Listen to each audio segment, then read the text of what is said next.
Good. Brav. Oh, it's fine.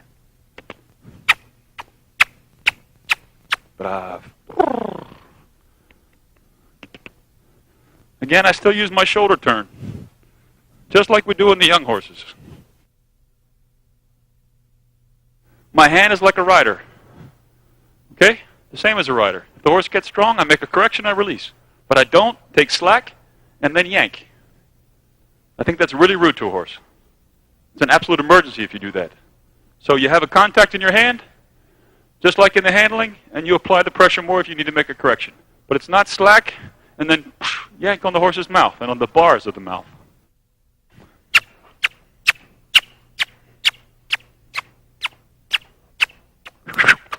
Brav. Notice I didn't hit her for impulsion. Fine. Now we're getting into trainability and character. Do a little suppleness check. No, not too bad. Oh.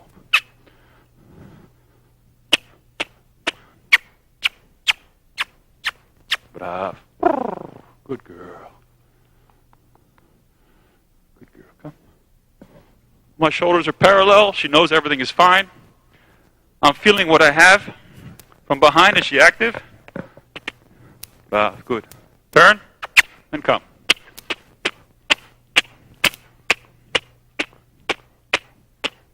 Good. A nice whip. An aid whip. Not a hit with the whip. An aid whip there I gave, and the horse gave me a really nice response without hitting the horse with the whip. If I hit the horse with the whip, it must fly forward really fast and really go. That I can come back with a useful whip, that they don't swish the tail and get angry and make this correction. And look at the trainability. Yeah? This is the energy, the interior here in the horse. Look at that.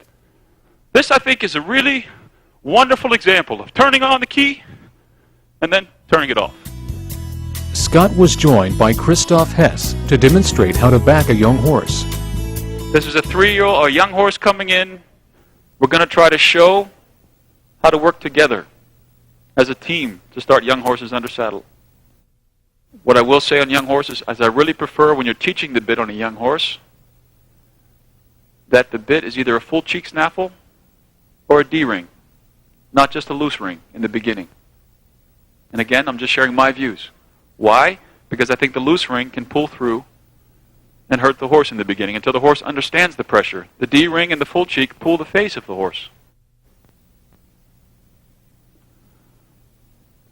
The steps leading up to this phase that we see right now would be that the horse is first just free lunged without any attack, and you teach voice commands, communication with the horse.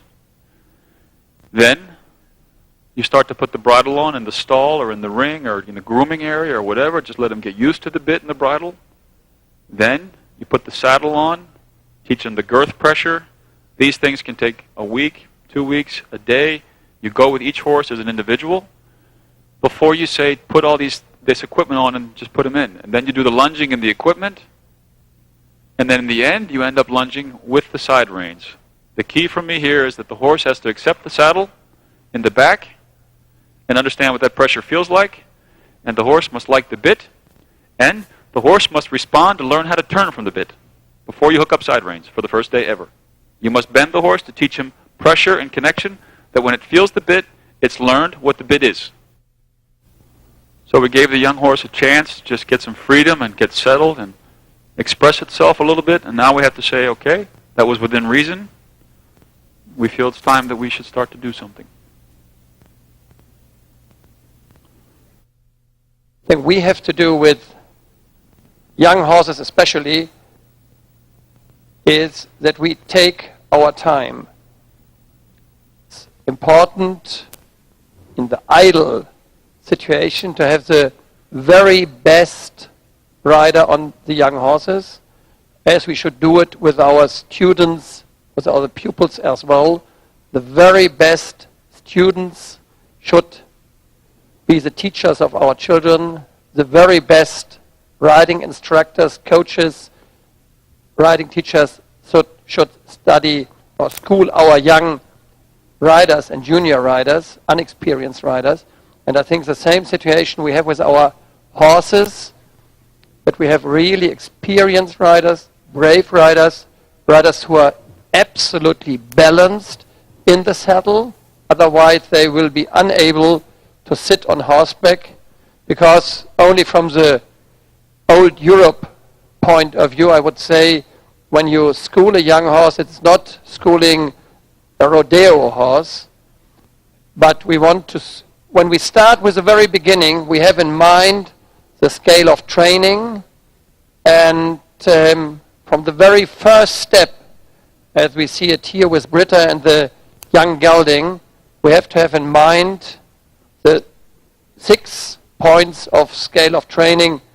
We know that the last 3 points are very difficult to climb up, but the first 3 things, which are rhythm, which is suppleness, and which is the steady contact between hand and mouth, these things we have to have in mind when we mount the horse. And then I think we have to have a lot of key points. One of these key points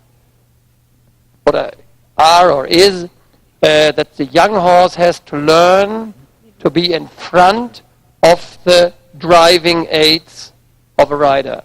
And I think this is the first thing the young horse has to learn, to accept the driving aids. And half halts. Indeed, in the beginning a rider needs a little bit more hand working, because the horse has to learn it, to accept it, to know that there is a bit.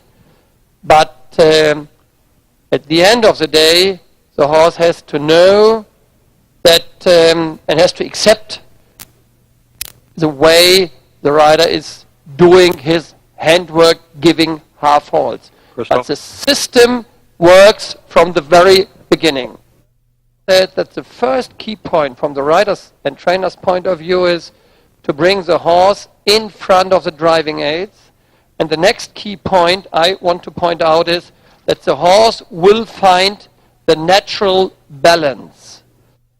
It's 100% necessary that the horse will learn in the very beginning to seek the bit, to stretch the neck, shorten the reins too much, and we want to see what will happen.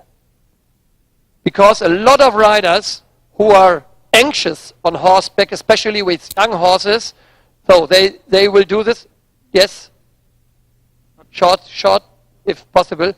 Riders who are not well balanced in the saddle, have a look, and the horse becomes unhappy.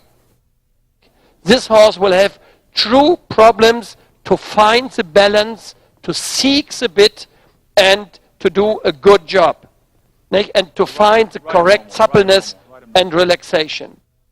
And you see, Britta is doing exactly the right job to work as much as possible with her inside leg,